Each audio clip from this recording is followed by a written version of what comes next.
Hello and welcome everyone. Before we begin the workshop, we'd like to just provide a few instructions for you to participate in the workshop.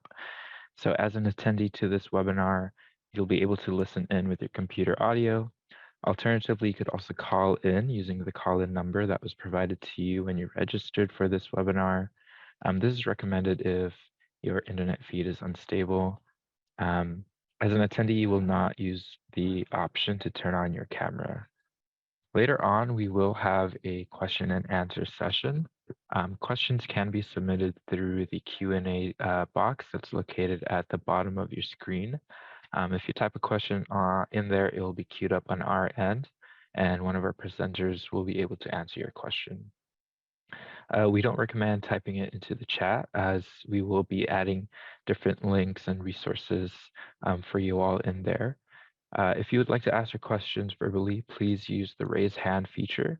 It will place a hand icon next to your name to notify us, and then we will go ahead and give you the ability to enable your microphone, and you could ask your question verbally. If you called into the meeting through your phone, you could use the *9 to raise your hand, and then * or *6 to mute and unmute yourself. All right.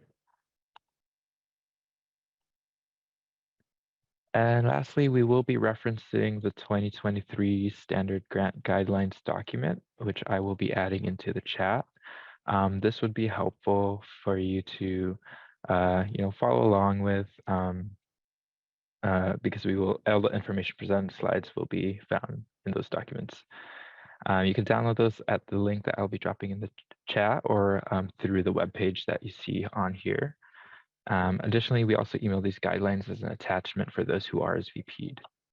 We'll give you a few minutes to go ahead and download that and visit the website, and then we could begin. Oh, give me 1 second. All right, I'll go ahead and turn it over to Kristen to start off as I get the links ready. All right, thank you, Robert, and thank you to everyone who's joining us today to learn more about our fiscal year 23 standard grant opportunities. My name is Kristen Yasukawa, and I'm the Supervising Program Administrator overseeing our Safe Clean Water Grants and Partnerships Program and our new Public Art Program. So we are excited to share this year's funding opportunities, and this workshop today is to be informative and to provide you with tips along the way to help you develop a strong project proposal and application. So please feel free, like Robert said, to ask any questions along the way. We're here to provide that guidance to help you. But first, before we get started, I'd like to do some introductions of our team. So I'm going to pass it along to, it looks like Renee is first on my screen. Good morning, everyone. My name is Rene Moreno. I serve as a management analyst supporting our grants and partnership team, along with our public art program. Welcome, and I look forward to working with all of you. Now I'll hand it over to Peggy. Hi, everyone. Peggy Lamb, Senior Management Analyst in the Grants Program. Thank you all for being here today. I'll pass that on to Chelsea. Hi, everyone. Good morning. I am Chelsea Busick. I serve as a management analyst for our mini grants program, and I'm going to pass it off to Robert. Hello, everyone. Good morning. My name is Robert. I'm a staff analyst with the Grants and Partnerships program, and I am leading the Reforestation Grant Program, which we will be talking about later today. I'll hand it off back to Kristen. All right, thank you. So that's our great grants team. We're here to help you along the way with any of your applications. And today we also have some Valley Water subject matter experts who are here to answer any questions as well. And so they are key in our grants review process. So I'll start and introduce those panels. So David, would you like to go first? Good morning. My name is David Kay, and I'm the risk manager at Valley Water, and I'm here to answer anything related to insurance and liability questions. Pass it off to Michael Lee. Hey, good morning, everybody. My name is Michael Lee. I'm the environmental planner here at Valley Water, and I will be assisting with any environmental compliance questions that you might have. Thanks. Thanks, Michael. Thanks, David. And I think that we also have a representative from our community projects review unit. Not sure if Shri, if you're on, you'd like to introduce yourself.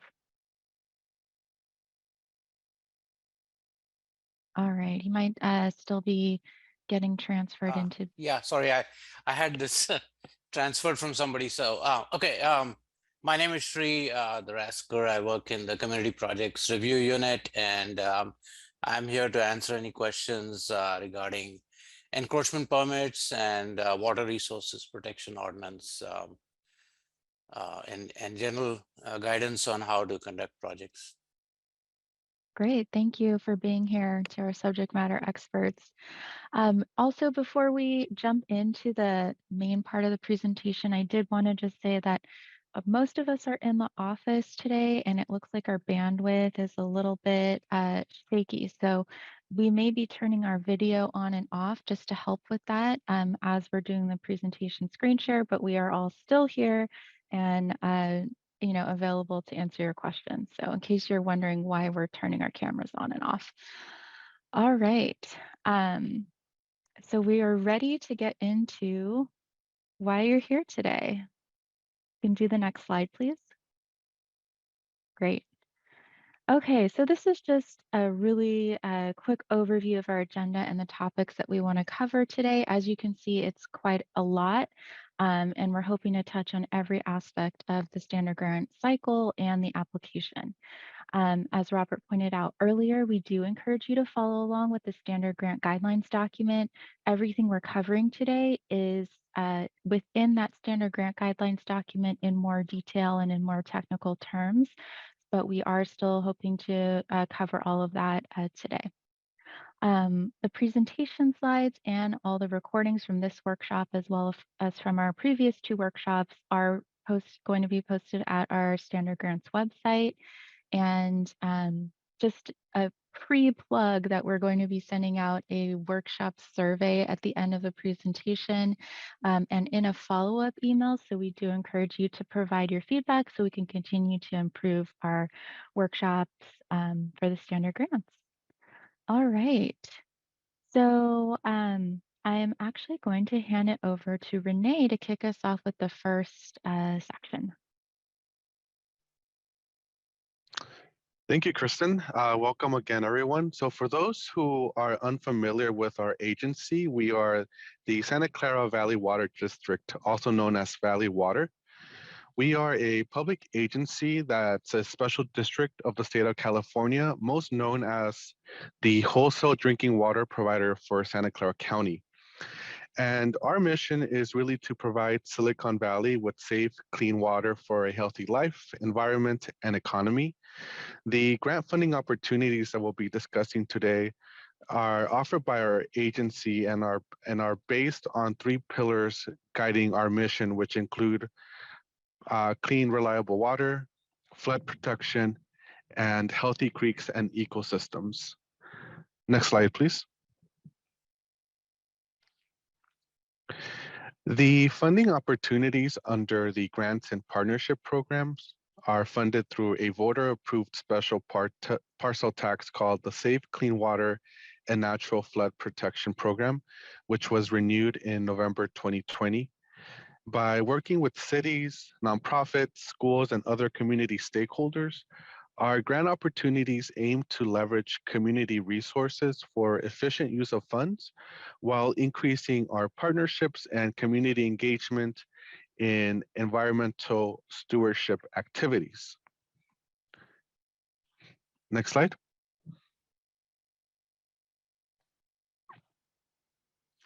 So what you're seeing now is the different aspects of the Renewed Safe Clean Water program. Here you see 6 different priorities. The grant funding that's available through Valley Water is stemming from priority F, which has a unique focus on supporting public health and public safety for our communities. And we'll be diving into a little bit more of the details for priority F in the next slide. So embedded within priority F is project F9, which has 4 funding opportunities. The first is our standard grants, which you'll be learning more about today. The second is our mini grants program, which are smaller 5,000 grants available year round. Then we have our newly established refill station grant program, which provides $5,000 specifically for purchasing and installing water bottle refill stations. This is also available year round. And we'll talk briefly about these 2 opportunities towards the end of our workshop today. And the last funding opportunity includes the standard and small city partnerships, which follows a different procedure than our regular grant funding opportunities. But if you are interested, we encourage you to please contact and reach out to us, and we'd be happy to talk to you more about our partnerships program. And for the purposes of our presentation today, we'll be solely focused on our standard grants opportunity. Next slide.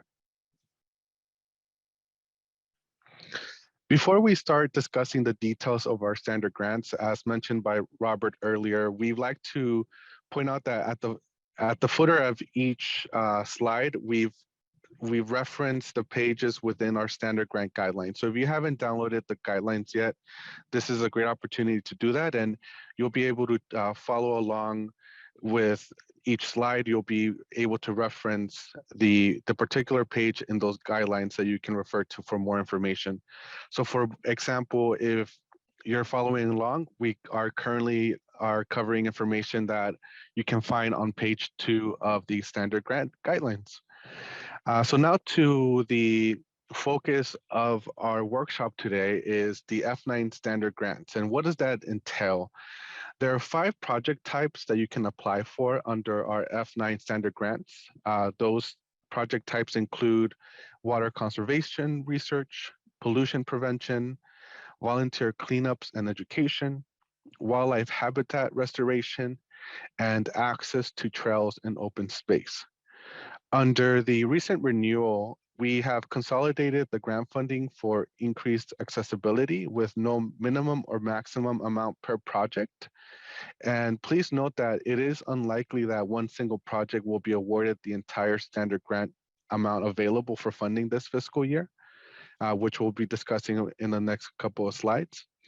And in addition to no minimum or maximum amounts per project, all projects will have a 5-year agreement term.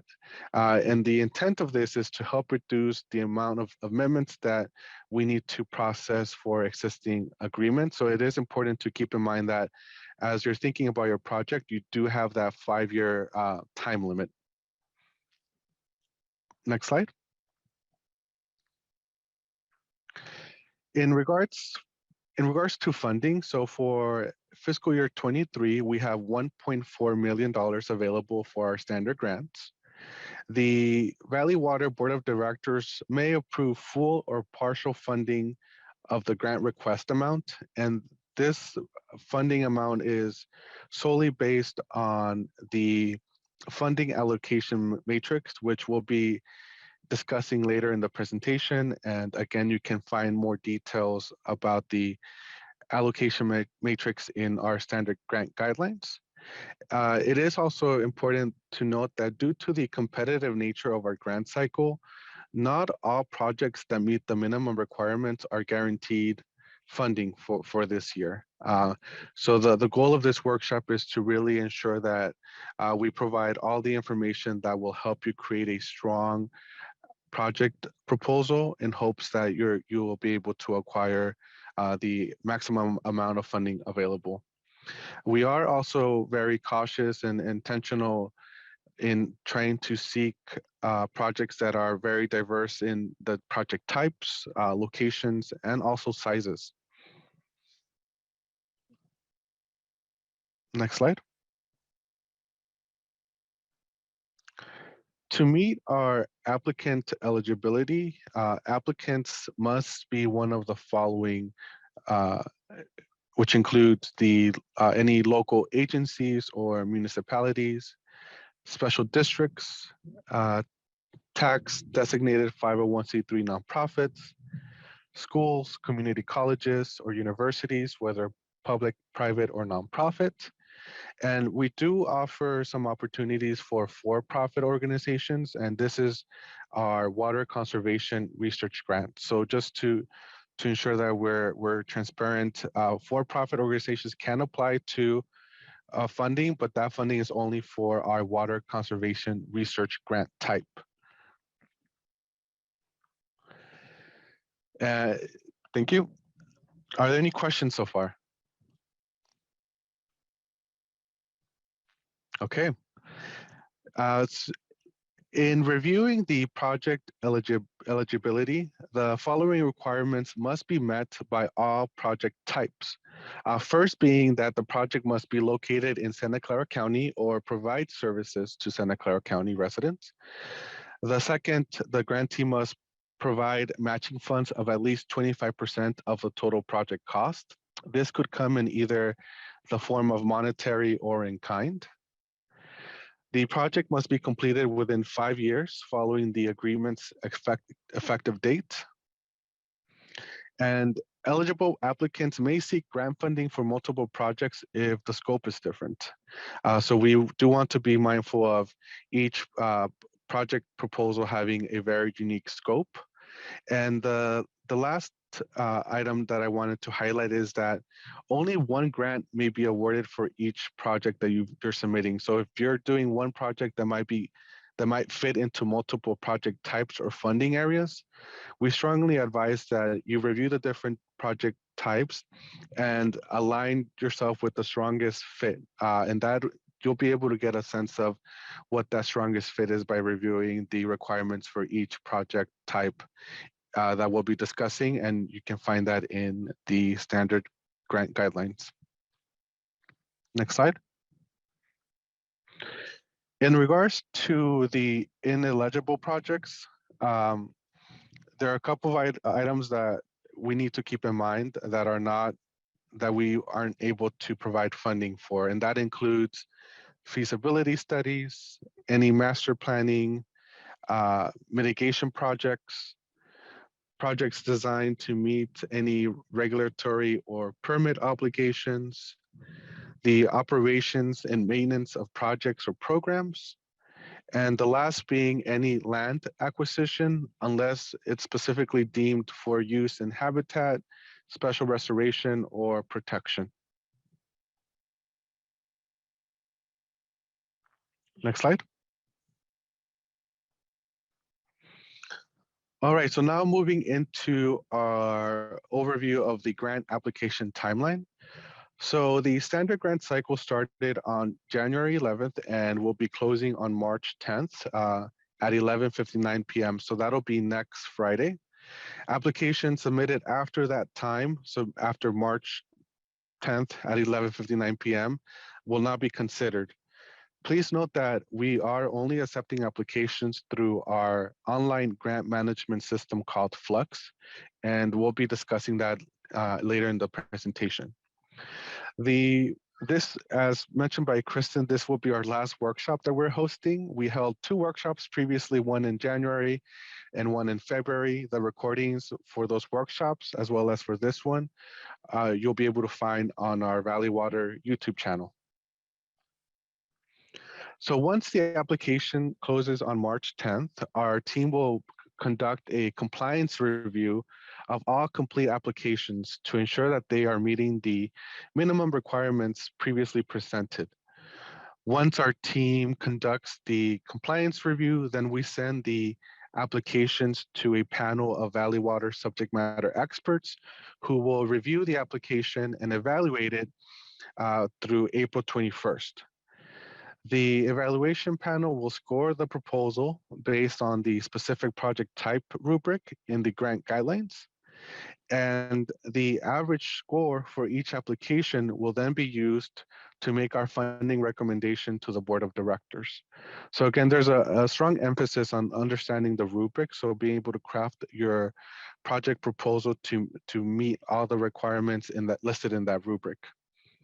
The goal is that by around May 2023, we will go to the board of directors with the evaluated proposals and recommend the grant awards to our directors for approval.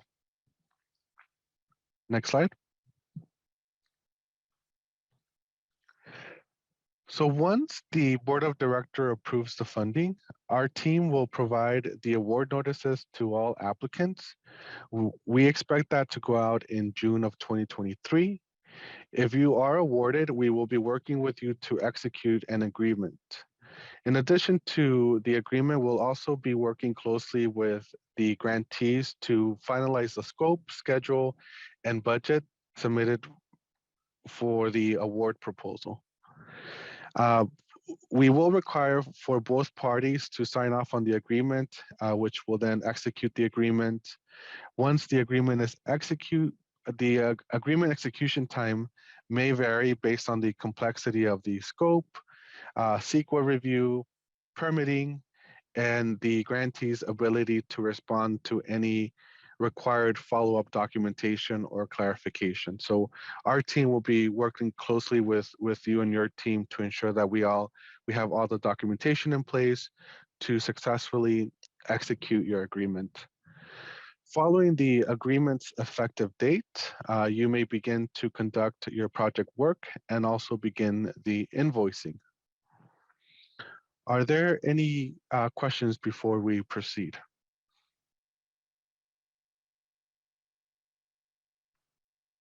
Great. So now I will turn it over to Chelsea, who will be reviewing each project type and its designated criteria. Thank you. Thank you, Renee. So the following slides, we will introduce you to the project types. We will also be sharing examples of past projects, which will give you a better idea of the diversity of projects that we fund. As a reminder, you can choose only one project type, meaning if your proposed project fits in multiple priorities, pick the best fit based on criteria and scoring information in the guidelines for each project type. Go ahead, go to the next slide. So the first one, the water conservation research grants, are for projects to study and test new or uniquely applied water conservation activities. We encourage applicants to undertake research projects with new, repurposed, or innovative water conservation programs and technologies.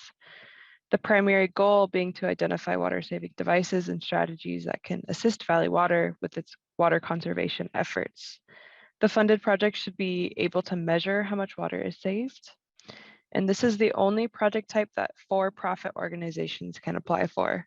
And again, this is specifically for research projects. A couple sample projects could include the development of water reduction devices, technologies, strategies, or methods, researching cost effectiveness of water conservation activities or technologies, and the development of educational or outreach materials to help the community conserve water. On the next slide, we have a sample project of dipper well replacements that were awarded to Fisher Nickel. You can read more about this project as well as previously funded projects by visiting our grants project list, and Robert will be adding that link to the chat. The next project type on the next slide is pollution prevention grants. These projects reduce contaminants, including emerging contaminants in surface or groundwater. And a couple sample projects could include public education to prevent and teach the proper disposal of pharmaceuticals, auto gardening or cleaning products, paints, light bulbs, batteries, electronic waste, and trash. Initiating any environmentally friendly gardening or composting techniques like reducing the use of pesticides and PFAS containing products, and technical assistance to help growers protect groundwater and to keep agricultural pollutants away from surface water, and partnership with schools, communities, or organizations to reduce litter and graffiti in our waterways. The next slide, we have an example of a previously awarded pollution prevention project by the Regents of University of California for the effective storage and composting of livestock manures. The grantee created composting and demonstration sites and educated participants about the effects of manure and runoff on water quality and safety. Next slide, please. Hey, Chelsea, it looks like we have a hand raised. Oh, thank you. Brian, I'm going to go ahead and unmute you. Oh, it looks like I can't. Sorry, Peggy, can you assist me? Oh, wait. Hi, can you hear me? Yeah. Can you go back a couple slides? I raised my hand on the first grant category that you were describing, please.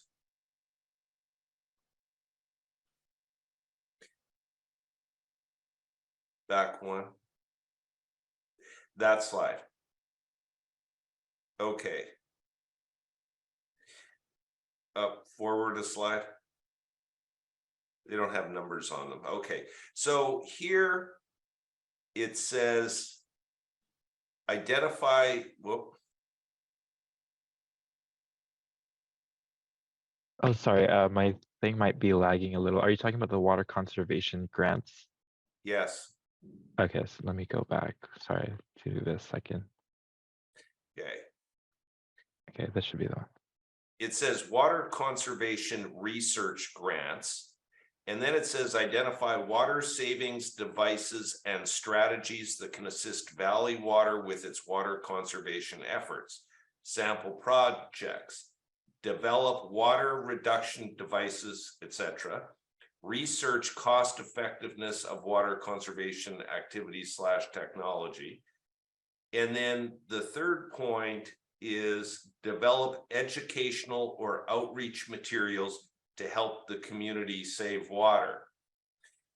I don't understand how the third bullet point is a water conservation research grant. And I like it, but I just don't understand what the definition of research is. And I'd like you to expand on that. That's what we're interested in applying for a grant for, is to help, is that third bullet point, but it doesn't seem to be part of any research per se. Could you talk about that? Sure. I'm actually going to pass that question off to Kristen. Yeah, hi, Brian. This is Kristen. I don't know if you recall when we did the site visit out at your building, but it's good to see you on this workshop. I remember that. Okay, great. Yeah, so the water conservation research grants and those sample projects, like those could be elements of one project, because you are right, this is mainly focused on the actual devices themselves. So this again is a summary of what's in the standard grant guidelines. So if you do look at the minimum qualifications and evaluation criteria, so for this one, there's actually 5 evaluation criteria that you can get the points for this project type. So it is specifically like water savings in the research plan, demonstrate how the project has new technology and the cost effectiveness and the market impact potential, and then demonstrates your project preparedness to start this type of project. Part of this too is that we do have and we'll go over this further on in the presentation, but every project type has the bonus criteria. So financial stability, diverse applicant pool, and environmental justice. So you could also, if you were testing certain devices within certain communities, that may help you get points under that, are the bonus points. An example of like a combination project that had education and some sort of research devices is we have had past grantees who are testing out 2 different types of devices to compare the cost savings and the water savings of both. And they may be doing it in a specific community that maybe meets our disadvantaged community requirements. I don't know, does that help a little bit? A little bit. And Okay. so what I'm trying to do is understand the grants and how we, the city of Monte Sereno, can apply for a grant for our community center, which is going to be basically a regional demonstration center on water conservation. And I was thinking that we could apply under this category, but that's project specific to our project, and I think you're aware of it. Just at a high level, do you think that this would be the most appropriate grant to apply for? You know, it's hard to tell because I don't have your full project scope in front of me to understand the elements of the project. But if you know, I think what we were discussing was potentially like a small city partnership because of your applicant type and the type of project that you had in mind. But happy to talk with you more offline Got it. to hear more of the Okay. details. But for anyone who is interested in education and outreach, we currently, like if you look at the criteria for the 5 project types, the only project type that actually has more substantial outreach points, possible points, is probably our volunteer cleanups and education grant type. Everything else, it would be the primary, would be the more technical work with like an addition of or elements of outreach and education as a part of it, but not as the main project.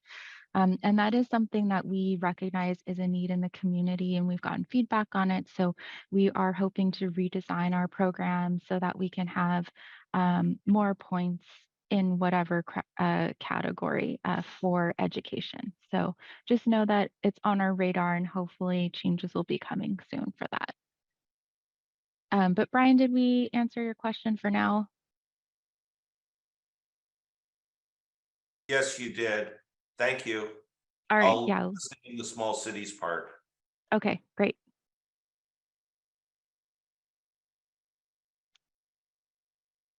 Thank you so much. So we're actually, Sorry, Chelsea, looks like we have another hand raised. Shake, I'm gonna unmute you.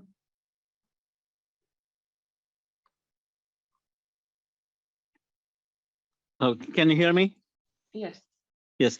Hi, I have a question. We at the Evergreen Islamic Center, we are trying to set up a small community garden to do outreach education for various native plants and the water conservation methods and strategy. I have my colleague online. Javed, are you there? Maybe he's on mute. So we are interested in applying for a grant for this. Would that qualify? Would that meet the requirements? Yeah, hi Shake, this is Kristen. Thanks for your interest in the standard grant opportunity. I think, you know, like we were saying earlier, like our team can really interpret the criteria and the standard grant guidelines for our applicants, but we can't really advise on what to put in your project scope or which project type to apply under. What we do strongly recommend though is that you look at your scope and put it side by side with the project evaluation criteria tables that are in the standard grant guidelines and kind of gauge yourself like, hey, does my project scope, like how might it score in those evaluation criteria that have the point system? And then you might be able to get a sense of which project type your project would maybe be the strongest fit with. We try to be as completely transparent as possible. So those exact project evaluation criterias that are in the standard grant guidelines for each of the 5 project types Those are the Okay. exact criteria and point system that our evaluation panelists will use. So it's no secret what they're going to be looking for and the areas that they're going to be assigning points to. So Okay. that would be my advice for you. If you do have more specifics, about your specific project or your applicant type or your scenario, feel free. We can have an offline conversation as well to hear more about it. Okay, thank you so much. When is the deadline for this standard grant? The deadline is next Friday, March 10th. March 10th. Okay. Mhm. All right. Thank you so much. We will compare the criteria with our project, and then if you have any questions, we'll call you. Who do we call? Okay. Kristen, Yeah, you? feel or free to Peggy, or- contact me. Mhm. Okay. And you have your phone number on the webinar? Yes, it should be. It's also on the website, but I can also drop it in the chat as well. Okay, please do that. Okay, thank you. Okay, great. Thanks, Shake. Thank you. Robert, can we move 2 slides forward?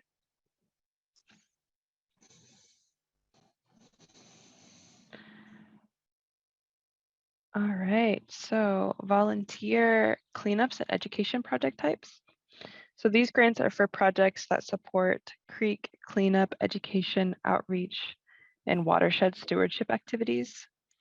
Unlike the pollution prevention project type, the volunteer cleanups and education focuses more on the addressing litter that is already in or near our waterways, and that has an education component.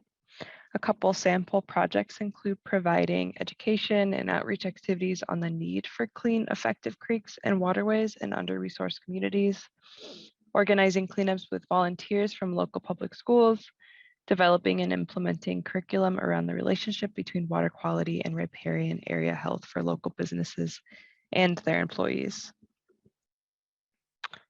Next slide. Here's an example of a previously awarded volunteer cleanup and education project in the Guadalupe River Park Conservancy Watershed Education Campaign. And we are now going to play a short video that highlights that successful project.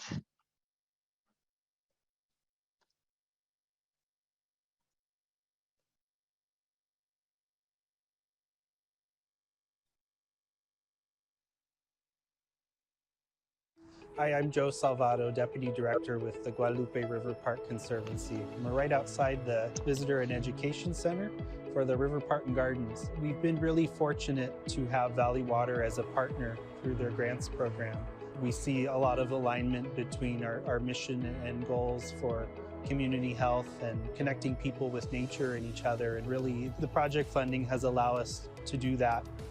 We were able to restore our large aquarium in the lobby. It was dormant for a period of time, and through the grant support, we were able to reactivate it and reestablish 2 of the fish that you'll find in the watershed, crappie and sunfish. My name is Ash Namdar, and I'm the Operations Manager at the Guadalupe River Park Conservancy. The grant has allowed us to deploy the Downtown Streets team to these areas. We work in partnership with them and send them out here, and they do a lot of the heavy lifting for us. My name is Mel Sarmento. I'm the Education Program Manager with Guadalupe River Park Conservancy. I'm very grateful for the funding that we've received from Valley Water and the way that that supported our program overall. We had the opportunity to train our staff so that they were able to facilitate appropriate programming, whether that's developmental or appropriate for what they're learning in school, and making sure that we're supporting their education that way. Additionally, we were able to get this fantastic mural behind us. We wanted to really touch on the fact that when students were here at the river, which is actually our field trip access site, that they would be able to see the particular things large scale that they would actually be exploring themselves. Sometimes students don't have the opportunity to access a green space, and the fact that this is such a public and urban park that's located in central San Jose, it really encourages people to recognize that nature and river are not that far away, and it's accessible, and you don't need money to enjoy it. When you pass by the park and over the bridges, you can directly see the impact of the work that's happening on the ground. When you see the litter be collected, the bags be picked up, people coming back into the park system, it was just more than ever, folks were looking for places to go. And we really felt like through the grant that we were able to respond to the need and support in a time when folks needed it People can ride their bikes, they can go on walks. It's not as impacted, and you could actually see a lot of the nature coming through again. There's a lot of green out here, and at some point in time, it didn't feel like there was. But with all the trash being picked up, things are looking a little bit brighter out here.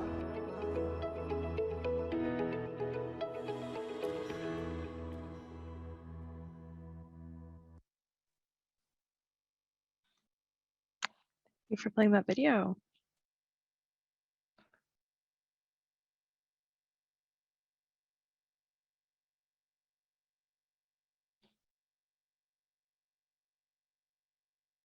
So the next project type is the wildlife habitat restoration grants. These are for activities including creating or enhancing wetland, riparian, and tidal marsh habitat, protecting special status species, removing fish passage impediments, removing non-native and invasive plant species, and planting native species. We encourage you to look at the One Water document and other reference documents in the criteria for this project type that is also attached in the guidelines. The next slide is a quick example of a previously awarded wildlife habitat restoration project. This grant was awarded to the San Francisco Bay Bird Observatory for their establishing Forster's Tern nesting sites projects. And lastly, we have the access to trails and open space project type. This project type is for activities that provide access to creekside trails, open spaces, or trails that provide a significant link to the creekside trail network. Some of these projects include construction of a bridge linking two trails together, creation of a trail that provides a significant link to the creekside trail network, activities that support urban trails and encourage community involvement. When preparing the scope of work and planning the project, applicants are encouraged to review the guidance for trail design, which is contained in the guidelines and standards for land use near streams. It has a list of constraints when working on trails projects on or near valley water facilities, along with other best practices for trail design. You can find that linked in the grant guidelines.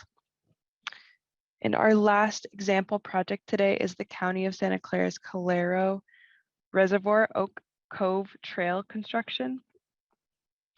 Again, you can read more about these projects and our entire list of previously funded projects by visiting the links provided in the chat.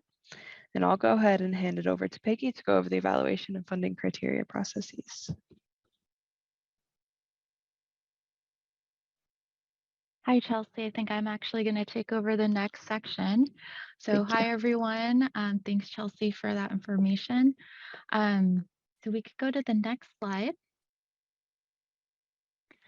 So, I think we briefly talked about it through the responses to the questions earlier, but once you've submitted your proposal, your grant application in Flux, a pre-compliance review will be conducted by our team to ensure that your applicant type and your project type has met the minimum requirements for eligibility before we then move them on to our panel of subject matter experts.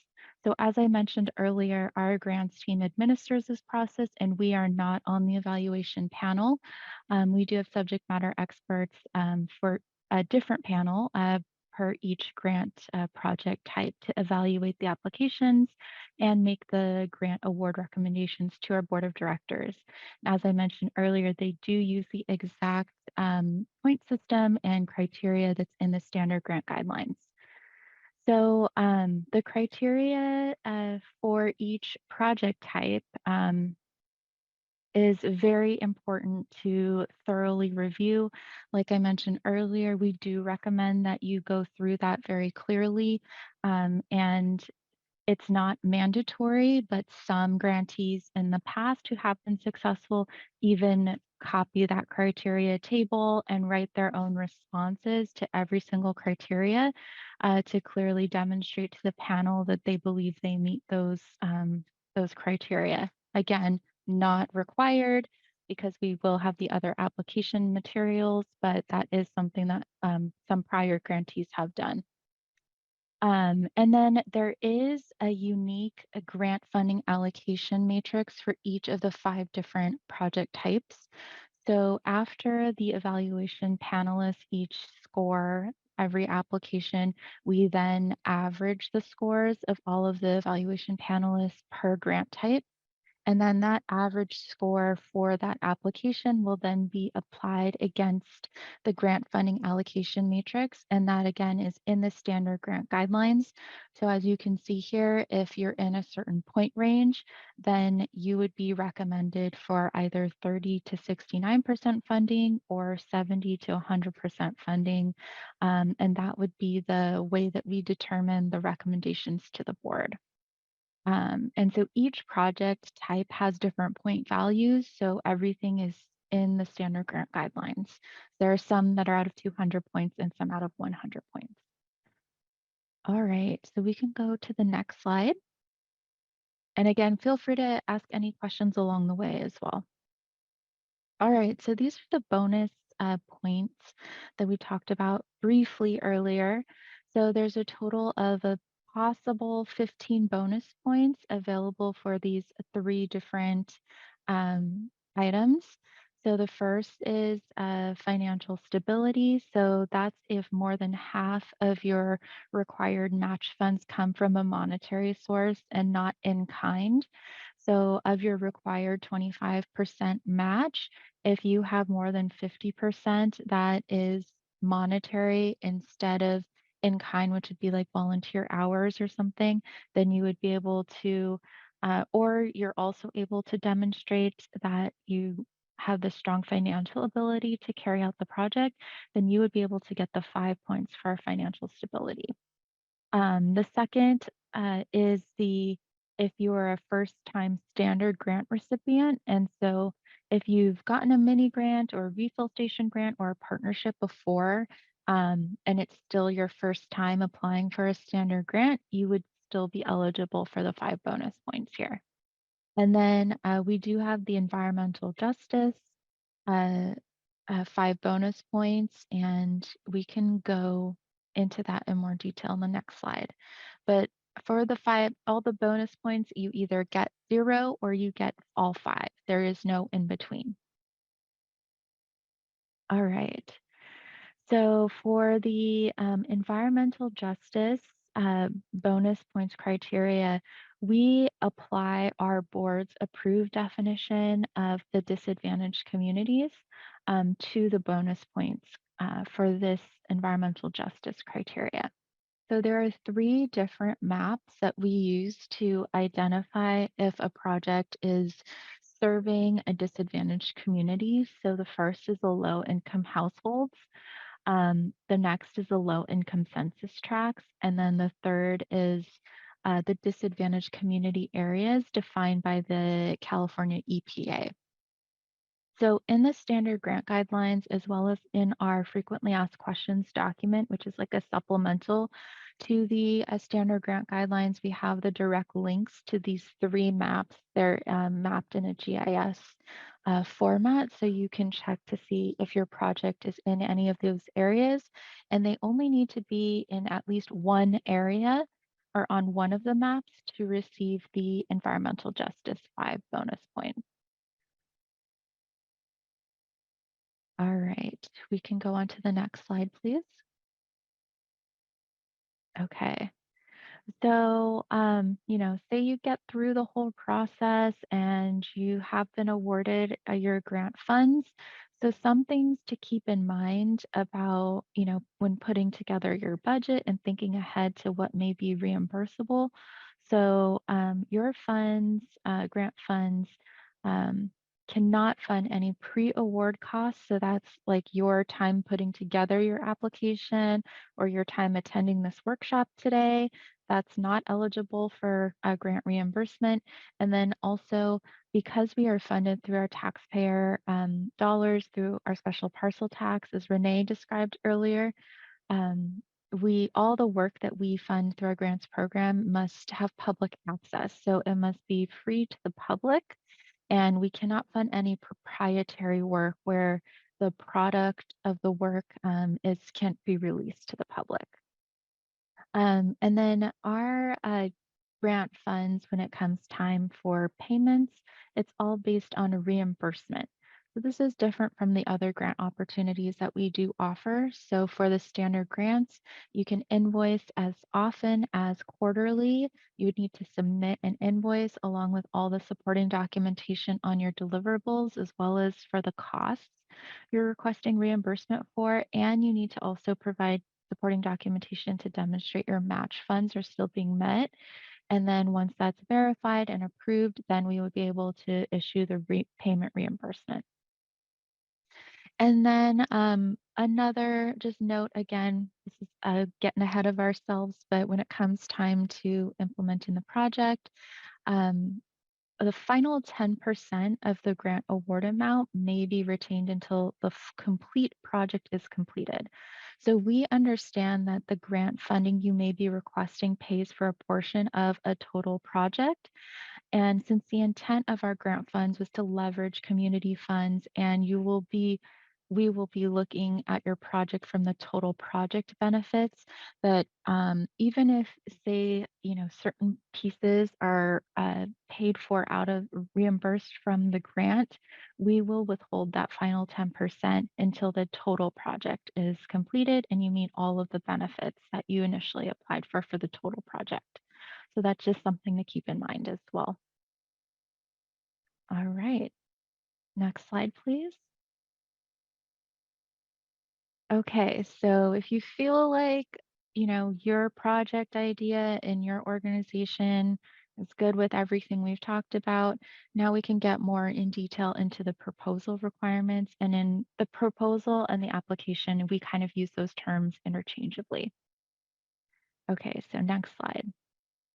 So in the application, there's some requirements. All of these will be in our Flux Grants Management System. So you will need that online application that's in Flux. And so the online application is not just the, factual information about and contact information about your organization and your primary contact, but there are also specific questions that you need to respond to in a narrative format within the Flux form. And then as attachments in the attachment section, there will be prompts and placeholders for you to upload a project scope. That can be done in a Word document, a project schedule, also a Word document, and then a project budget. And we do have an Excel template that you can download out of the Flux application. We encourage you to fill that out offline and then upload it into your application. If this applies for your organization, we do require a resolution from your governing body. So if you have a city council, a board of directors, or board of education, or any governing body like that, then we would need a resolution from the governing body that says that the governing body approves for the organization to apply for the grant, and that if they receive the grant, they will do the project, and that they will cover any additional costs if the project cost increases, because the grant is a not to exceed amount. And it also designates an authorized signatory. So we typically recommend that a job title position is named versus people's names, because then sometimes if there's staff transitions, we do require an updated resolution. So if you just say like executive director or director of public works or something like that, then whoever's holding that position would be able to continue to carry out the grant. And that person would be the person who would sign the invoices, and be able to potentially execute the agreement depending on how your organization prefers. We do understand that sometimes these resolutions require that your governing body holds a public meeting with your clerk of the board and there's meeting minutes and everything. So if you are feeling like there's a crunch for that and you may not make it for the March 10th deadline, we will accept if you already have that meeting scheduled and on the books and you upload something in place of the resolution that says you will, submit the resolution within 2 weeks after the March 10th deadline, and that you do have a meeting date and you list the meeting date. And so that for the time being can be a placeholder for the resolution until you get your governing body together. But then we will be following up and be asking that you do provide that resolution as soon as possible after that date. If it's applicable for your organization, we will need the 501c3 determination letter, your W-9 form, your Form 990, any audited financial statements, your organizational budget, and then resumes of key staff. So we have received some questions recently about the resumes. They can be in like a regular standard like job application resume style. They can be biography with narrative, but basically what our evaluation panel will be looking for out of the key staff resumes is to make sure that the staff that's carrying out the project actually has the skills, experience, education, or meets, you know, if there are any technical requirements, meets those and are deemed that they're capable of carrying out the project. So that's really what the intent is behind that. Again, all of our Yeah, sorry. So Shake just raised his hand. Could I have you promote Shake, Peggy? Thanks. All right. Okay, my question is these are the same requirements even for the mini grant?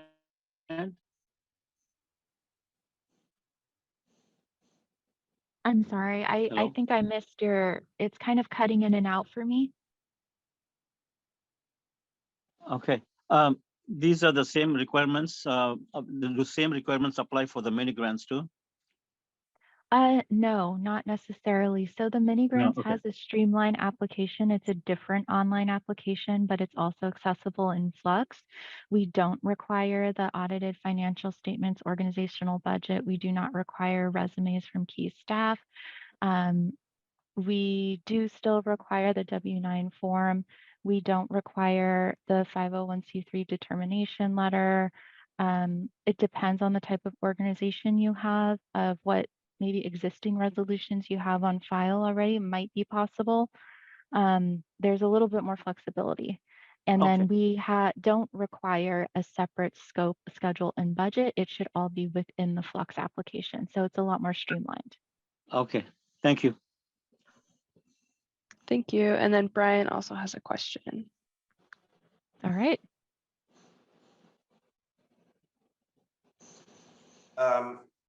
If you were the city, if the city of Monte Sereno was applying for a grant, which bullet items here would apply to the city of Monte Sereno?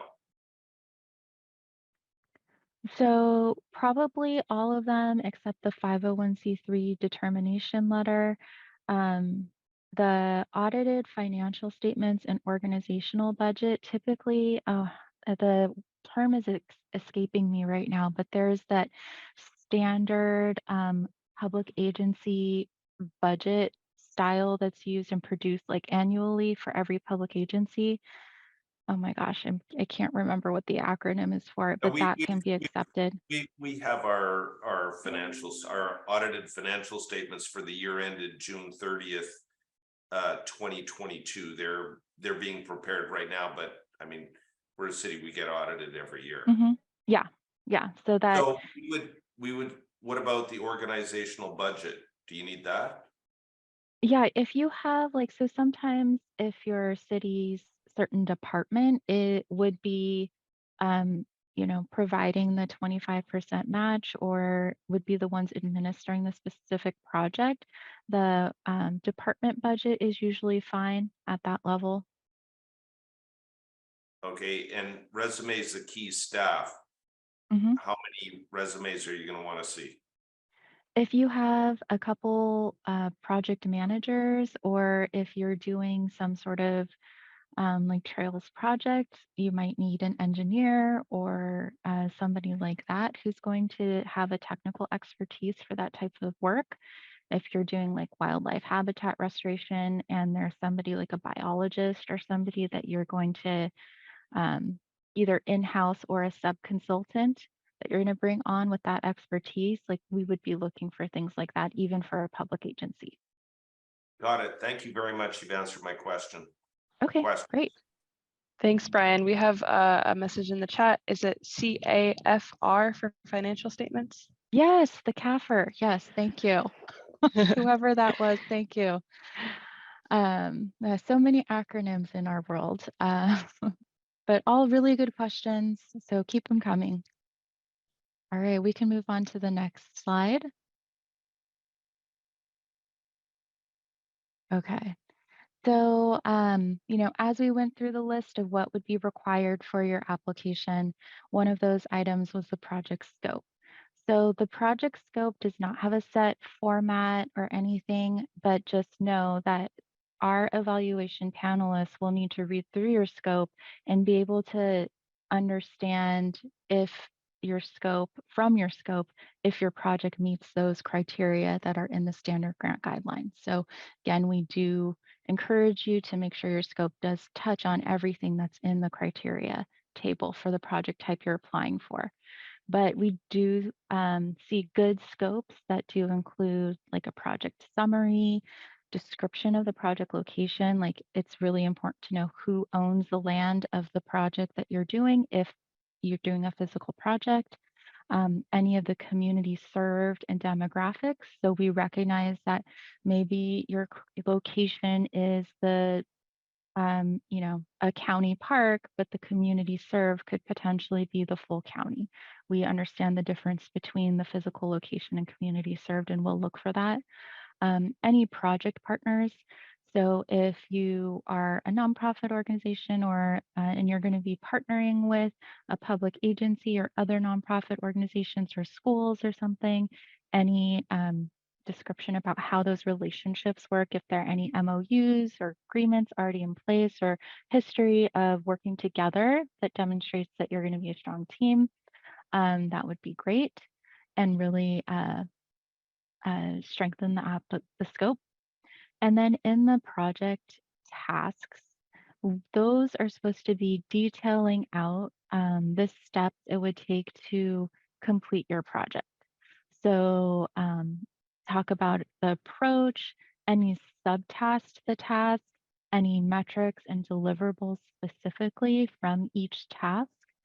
So what we do recommend for the project task section is to keep the high level tasks maybe to like between 3 to 5 tasks and then do more details in the subtasks because the task, like big task headers, those will be carried forward in your schedule and in your budget. So once you look at the budget template, you'll see that it really helps to have more streamlined tasks than to have like 12 tasks. So it could be your main task could be like planning, design, construction, or implementation and project management or administration, or it could be something like if you're doing something educational related, it could be like maybe establishing partnerships or hosting the actual events and then doing outreach for those events and then project management or something like that, but then break down from those broader tasks, any subtasks, like we're going to create a flyer, we're going to create training manuals that includes XYZ, we're going to hold like X number of trainings or, engage with X number of schools or whatever that is. So that's what kind of like the guidance that we would recommend.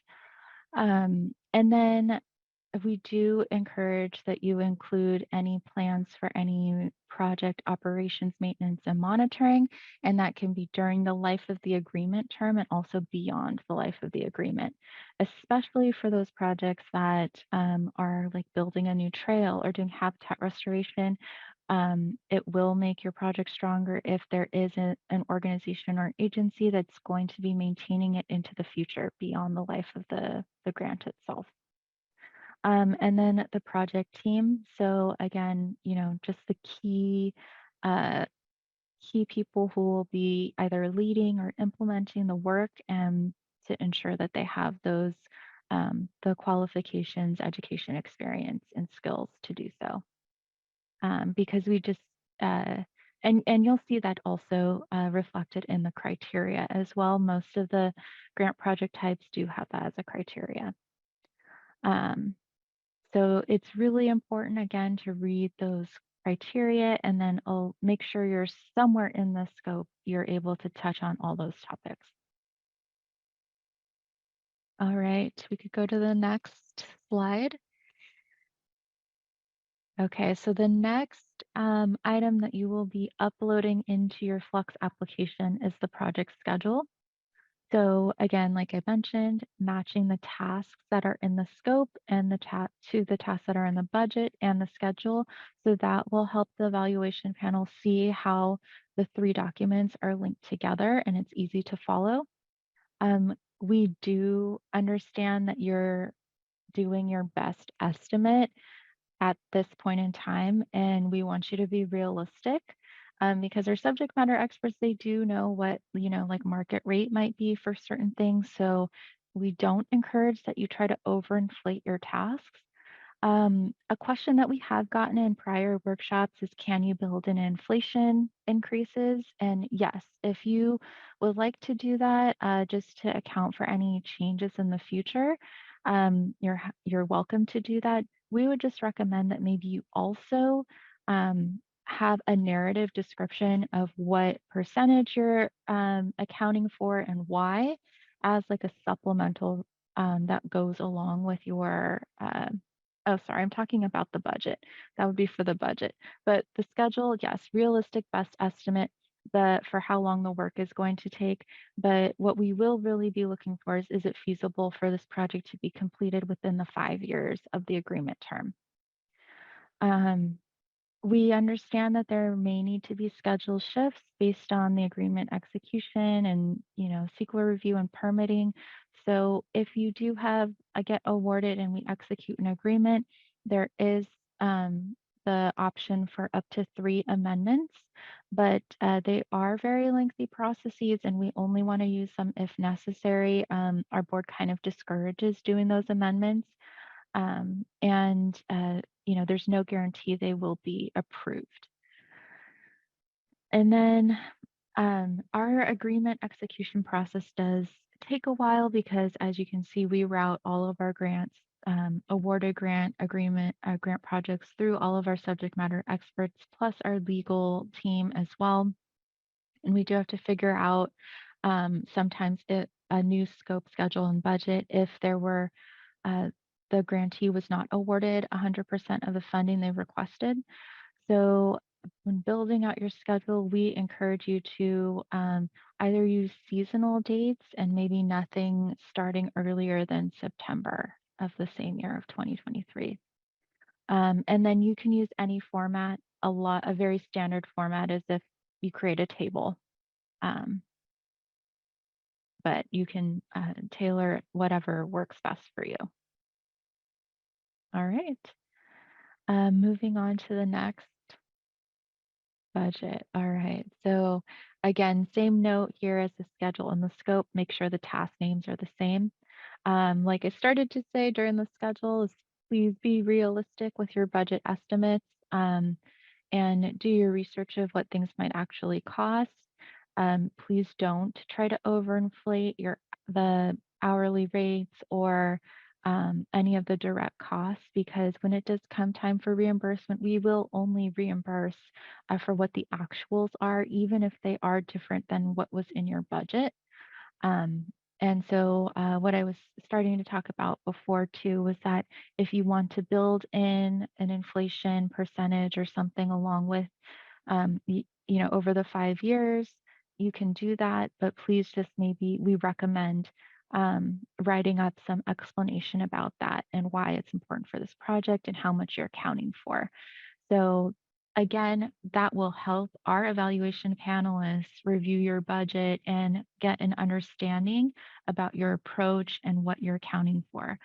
So when we send these applications on to our evaluation panelists, they review exactly what you submit. So the more explanation and information that you can provide in writing as part of the application, the better understanding our evaluation panelists will have about what you're proposing.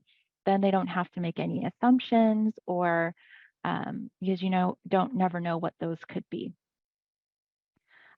Just know in your budget as well, once you're awarded the grant amount, it's a not to exceed and it will never be increased. So if your total project budget does increase in the future, you will still only be able to access that set grant amount at the time of award. That was set at the time of award.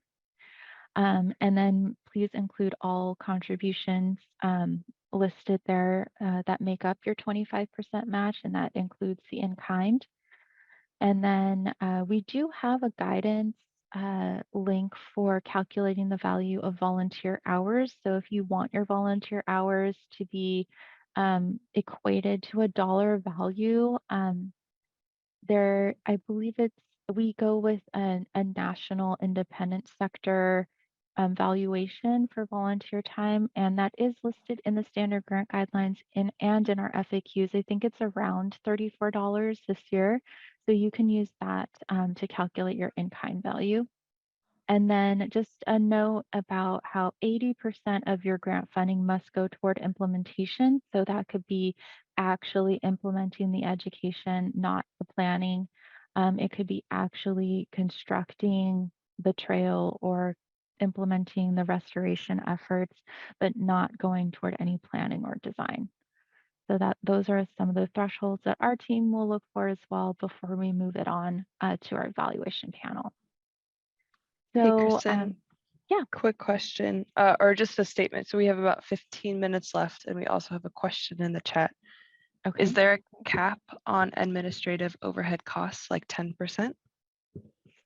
There is no cap on administrative costs if you have like a project management task that you do make, as long as you feel like it's reasonable. I mean, obviously, if it's like, I don't know, 80% or something, that's probably going to be something that our evaluation panelists might question. But when it comes time to the labor hours that are submitted, and we can go through this in the next slide, is that we do pay up to 20% on top of the actual labor rates for benefits. And then on top of that amount, we do pay out for up to 10% overhead on top of those rates. So, but that would be applied for the personnel labor charges only. Thank you very right. much. Also, we have a question from Sheikh.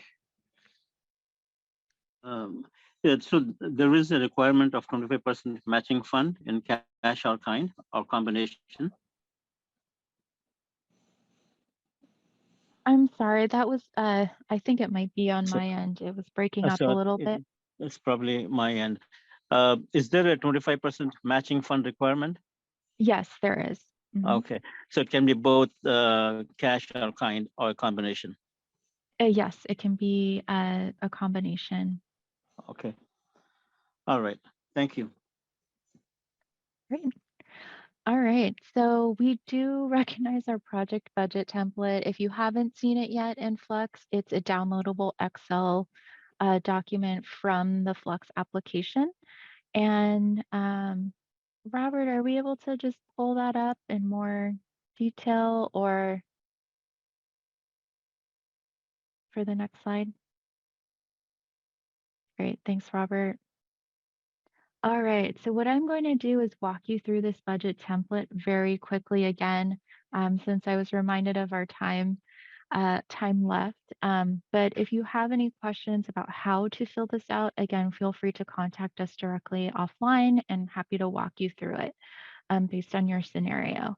So I will start by going across the columns, and then I'll go down the rows.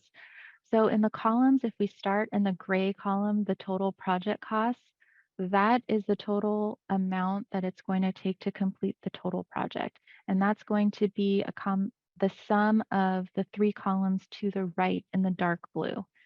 Those three columns to the right in the dark blue are the first one is any grantee or partner contribution. So anything that your applicant organization is bringing to the table. Then the next column are any other project contributions. So that could be like your volunteer in-kind labor hours. And then the district funding request would be what you're requesting from with the grant here in this application process. Then we break down that district funding request into the tasks that are on the light blue columns to the far right. So here there are 4 tasks. This is why we recommend 3 to 5 tasks is really manageable.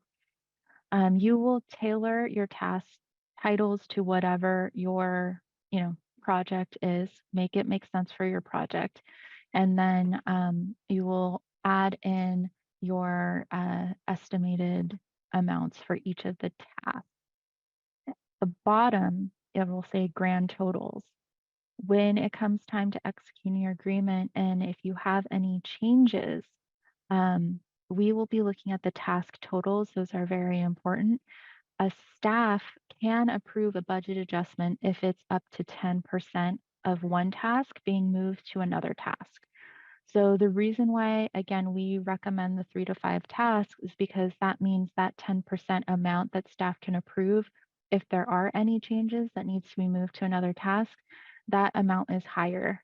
If you have too many tasks, then that 10% amount can be very small, and it's harder. It kind of limits you if you don't, and we prefer some flexibility within the budget.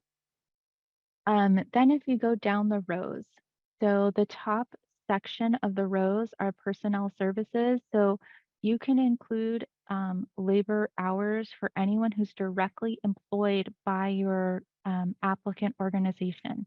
If you have a subcontractor or you're working with a partner organization, those will need to go under your direct costs, which are other costs in that section down below, because you would not be producing the pay stubs for, another agency. So please just keep that in mind. You will see the benefits rate is applied there with the 20%, and then we do allow the indirect overhead of up to 10% on top of the benefits rate. The spreadsheet should already have all the formulas in there, but we do recommend that you just double check and make sure everything's good, because we know sometimes if you're fiddling around on your own, you might accidentally delete a formula or something. So just, do your checks there. And then the other cost section are those direct costs. So these are any supplies. If you do have any sub-consultants or technical consultants and they're going to be submitting an invoice to you for reimbursement, they would be here and you would put just the total amount. You don't have to break it out by unit cost, unit of measure, number of units, but that more information again is helpful. And like, we recommended, if you feel like it might be confusing for the evaluation panels to look at, we encourage you to write up some sort of, explanation in a separate document, and you can upload that into your Flex application as well. Just know that anything in the other costs and direct costs, if once you're requesting reimbursement, we will again pay out only what the actual costs were. So we will be looking for receipts and invoices and anything like that. For other contributions, so this could be any of the in-kind contributions. So a very common one used is the volunteer time with the unit cost, unit of measure, number of units. So what's helpful about this budget template is that our invoicing template is directly aligned with the budget template. So hopefully once you get to know your budget template, it will be very easy to translate into the invoice template when it comes time for that. So just for the sake of time, I think we can keep moving on, but understand this is a lot of detail. So please reach out if you're having any questions about it. Okay, we can head back to the presentation. Okay, so just for the sake of time, I'm happy to continue on and just kind of go through the rest of the slides. Okay, so for the next one, this is environmental compliance. So as a public agency, we are required to comply with the California Environmental Quality Act. It's a law for us to evaluate the environmental impacts of a project, and it's commonly known as CEQA. And so Through our grants and by awarding grant funds to a project as a responsible agency, we do conduct a CEQA review on every project, even if it's not a project. However, if your project is subject to a CEQA review, it's not an exemption, and it's not a project in the eyes of CEQA, then we will be looking to you to provide as much detailed information about the status of your CEQA compliance in your application. And then we will need as much information as possible about the lead agency and things like that. Just as a reminder that our CEQA planners, they are the experts on this, and they will be determining if CEQA is required or at what level, and not our grants team, but we will all be working together on that. Okay, next slide. All right, so, if you're familiar with this and you think it applies for your project, then please provide all the CEQA documentations that you have with your application. You can upload that and also mention it in your scope. Or if you're not sure, the details that our planners will need to determine what type of CEQA review you might need. We would need the project location and any access routes, any species and habitats that could be affected, any activity that touches dirt. So if you're touching dirt, it might need a CEQA review, the work schedule, and then any potential environmental concerns. So you can have this as a separate section in your project scope, or I believe there's a separate question for it in the actual Flux application. But as long as all of this information is somewhere in your application, they can try to get an initial read on your project. So please just provide as much detail as possible so that there's the evaluation panelists have the most information they can to evaluate your project. And then just a thing to note that the size and cost of the project does not dictate the CEQA review that's required. It's usually the type of work. So it can be a small project, but if it's still touching dirt and going to do some restoration work, it could still be subject to a broader CEQA review. If any of this is not making sense to you and you're not sure about it, please feel free to reach out to us. All right, next slide. Okay, so yeah, just a note on CEQA. Again, it's not required to have all your CEQA documentation prior to the grant proposal submission or award, but there are project criteria within certain grant project types that do allow you to get more points if you're further along with CEQA or you've already had it completed. So that's usually the project readiness points. Okay, the next slide, please.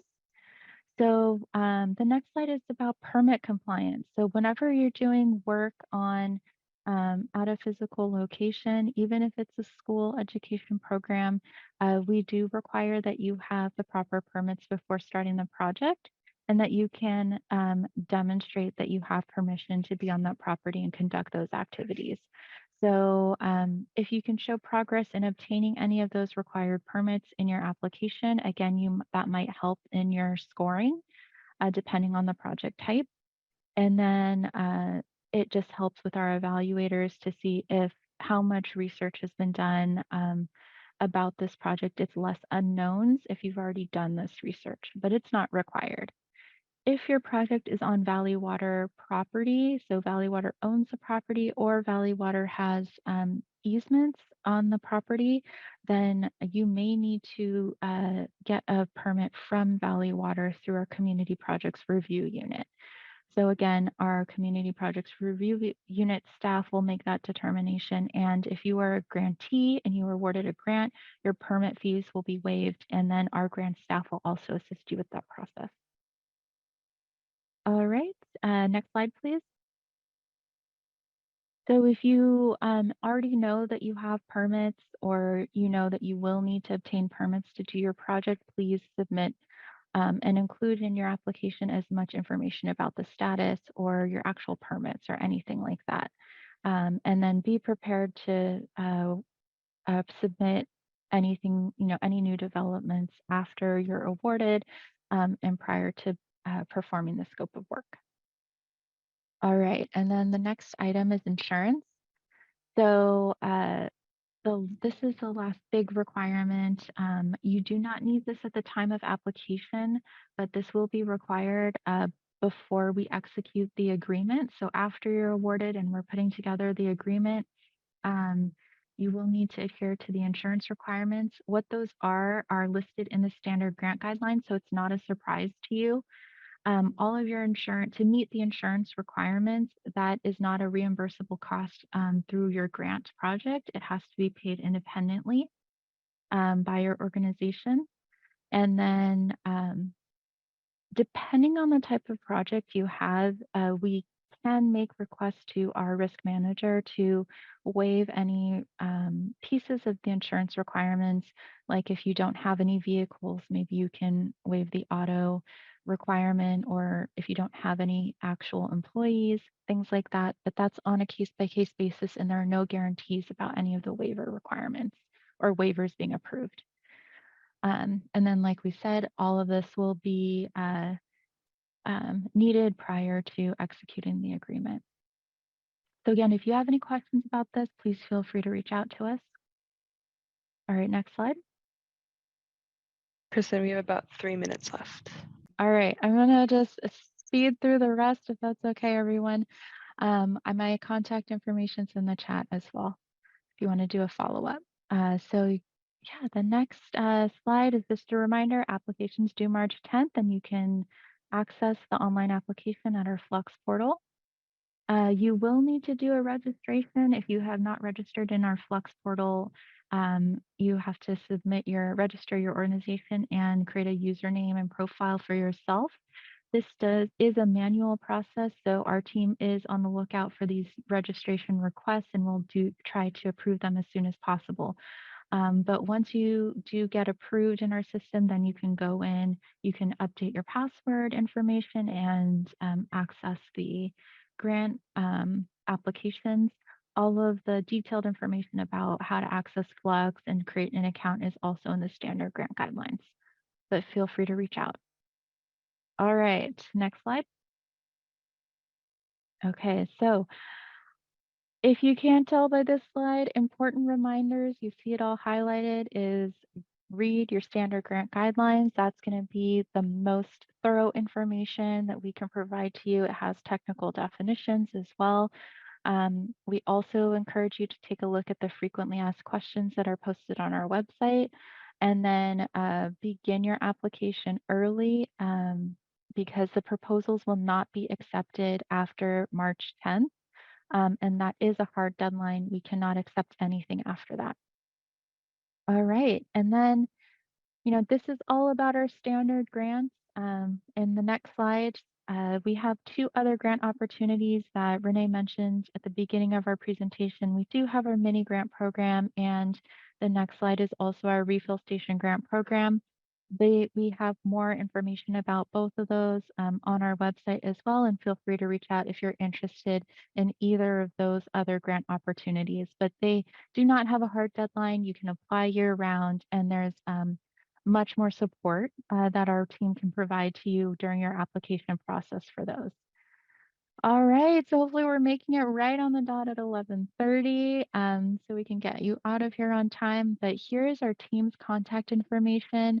Again, we're happy to work with you to help interpret the grant guidelines and provide any technical assistance with your application for the standard grants and any of the other grants. But we cannot tell you if you're going to be awarded, and we cannot tell you which project type to apply under with your project. So, but we're here to support you in any other way. Feel free to, I can hang on for a little bit to answer some questions, or, I welcome any offline conversations as well if you want to go into detail about your situation. All right. Thank you, Kristen. Shake has a question. I have a great. quick question. So we can apply for both standard grant as well as mini grant separately, right? For 2 different projects. Yes, as One long at- as they are two separate projects. We cannot Yeah. award multiple grants to the same project. Yes, but the same applicant can apply for two different projects in two different categories. Yes. Okay. All right, so clear. Thank you very much. It's been very informative. Great. I'm glad to hear that. And don't forget, we'll be sending out a survey. So we'd love to have your feedback on the workshop. Okay. Yeah. And this, you're going to send out the webinar minutes, right? All the slides? Yes, we will be sending out the slides. They're actually already posted on our website because we've had 2 other workshops, but for this specific recording will also be posted as well. Okay, and the March 10th deadline is 5 p.m.? And it's 11:59. Wow, 11:59. Okay. So if you want to spend your Friday night, you have some extra hours there. Okay, thank you. This is Brian. Who do I contact regarding the small cities grant? You can contact me, Brian. Okay, I'll contact you after this is over. Is that okay? Yeah, that's great. I actually have another meeting I'll be going to, but if you email me, we can set up a time to have a conversation. Okay, perfect. I'll send you an email. Thank you. Great. Yeah, thanks, Brian. Bye.